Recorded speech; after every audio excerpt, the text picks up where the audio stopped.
Welcome back to my YouTube channel and my dear learner. Today I am going to read another drawn article in front of you. I have all the Urdu translation of this article and I will provide you at the end of this video. Okay, so इस तरह आपको आसानी से article दोबारा जब आप पढ़ोगे तो आपको आसानी से समझ आ जाएगा। जितने भी मुश्किल मीनिंग्स हैं उनका आपको पता चल जाएगा। ठीक है जी। तो इससे पहले मैं आर्टिकल आपके सामने पढ़ती हूँ और आपको मैं बताती हूँ कि इसमें कौन से एडवांस स्ट्रक्चर और वर्ब यूज़ किए गए हैं।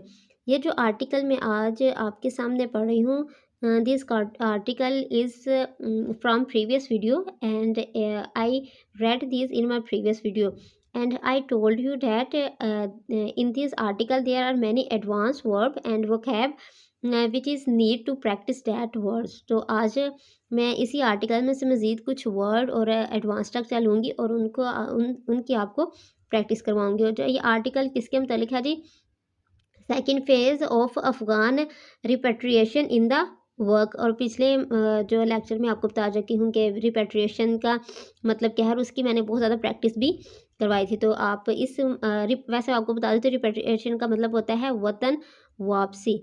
और आप मज़ीद इसकी चाहते हैं कि प्रैक्टिस हो तो आप मेरी पिछली वीडियो देख सकते हैं, उसमें मैंने आपको एग्जांपल के साथ इस वर्ड को बहुत अच्छी तरह एक्सप्लेन किया हुआ है। तो हम आज का अपना आर्टिकल पढ़ते हैं जी।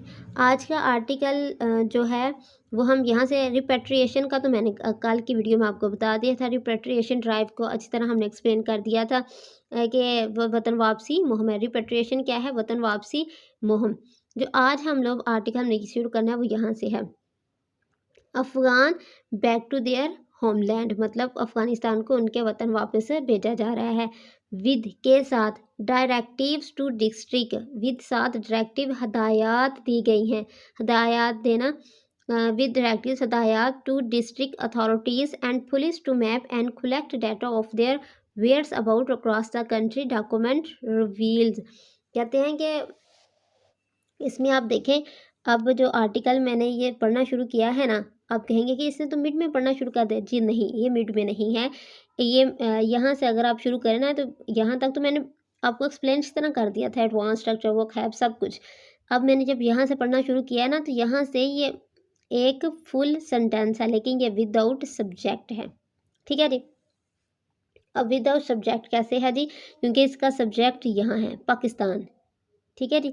पाकिस्तान ने जो शुरू की है ना लॉन्च, जो उसने फेज़ स्टार्ट किया है वतन वापसी का अफ़गानिस्तान के, उसी में उसने कोमा डाल के फर्दर इंफॉर्मेशन दी है विद के साथ ही ये हदायत दी हैं डिस्ट्रिक्ट अथॉरिटीज़ एंड और पुलिस को मैप तैयार करने की और डाटा कलेक्ट करने की। वेयर्स अबाउट का मतलब होता है उनके ठिकानों के मतलब अक्रॉस द कंट्री में। ठीक है जी। अब जो वर्ड है यहाँ हम लोग डायरेक्टिव्स हम लोग यहाँ पढ़े हैं और यहाँ हमने वेयर्स अबाउट, ये दोनों ही एक एडवांस वोकैब है। अब डायरेक्टिव्स को यहाँ तो हमने देख लिया भाई कि यहाँ इतनी आसानी से राइटर ने इसको यूज़ कर लिया कि हदायत दी थी डिस्ट्रिक्ट अथॉरिटीज़ को और पुलिस को मैप तैयार करने की और डाटा कलेक्ट करने की। ये तो आपको समझ आ गया। लेकिन जब हम अपनी राइटिंग में इसको यूज़ करते हैं तब हमें डिफ़िकल्टीज़ हम लोग फेस करते हैं। तो मैं आपको कुछ एग्जांपल इसकी बताती हूँ ताकि जब आप लिखें, आप अपने स्पोकन में इसको यूज़ करें तो आसानी से आप लोग इसको यूज़ कर सकें। डायरेक्टिव को डायरेक्टिव जो एडवांस वोकैब हम किस तरह उसको अपनी राइटिंग में और अपनी स्पोकन में यूज़ कर सकते हैं। ठीक है जी। As I have told you already that directive का मतलब होता है किसी को हदायत देना। ठीक है, to give instruction and to say something to other like you have to do it, it's compulsory। okay, so directive की यहाँ डेफिनेशन है, डायरेक्टिव इज डिफाइंड किया जाता है एज एन ऑर्डर और एन ऑफिशियल इंस्ट्रक्शन, या किसी को हम ऑर्डर देते हैं किसी को ऑफिशियल इंस्ट्रक्शन देते हैं उसे हम कहते हैं डायरेक्टिव। ठीक है, फॉर एग्जाम्पल यहाँ फर्स्ट एग्जाम्पल हम किसे कहते हैं डू कम इन नाउ, अभी आओ। ठीक है ना, तो ये हम किसी को हम हदायत दे रहे हैं किसी को, इसे कहते हैं डायरेक्टिव। इस तरह के जो हम सेंटेंसेस बोल रहे हैं ना ये सारे क्या होते हैं डायरेक्टिव सेंटेंसेस, किसी को इंस्ट्रक्शन देना। डोंट कीप स्टैंडिंग आउटसाइड, बाहर मत खड़े रहो। ठीक है, लेकिन यहाँ ये तो इसकी डेफिनेशन है। जब हमने डायरेक्टिव वर्ड को अपने उसमें यूज़ करना है तो वो हम किस तरह करेंगे, ठीक है जी। मैं आपको उसकी भी प्रैक्टिस करवाती हूँ, मैं आपको वो भी बताती हूँ कि हम किस तरह इसको यूज़ करेंगे, ठीक है जी। यहाँ मेरे पास कुछ एग्जाम्पल्स हैं। My only directive to our group was a strong suggestion. We act unanimously. Okay, unanimously. Unanimously का मतलब होता है मुतफिका तौर पर, ठीक है जी। ये देखिए हमने किस तरह इसको डायरेक्टिव वर्ड को यूज़ किया है। मेरी माय ओनली सिर्फ हदायत टू आर ग्रुप, हमारे ग्रुप को वाज थी अ स्ट्रॉन्ग सजेशन, एक स्ट्रॉन्ग सजेशन थी। वाज अ स्ट्रॉन्ग सजेशन, एक strong suggestion. Was act unanimously, ठीक है। मुतफ़क्का तौर पर हमें कोई भी अगर एक्ट करना है तो मुतफ़िका तौर पर करना है, जो सब मिलकर करें, ठीक है ना।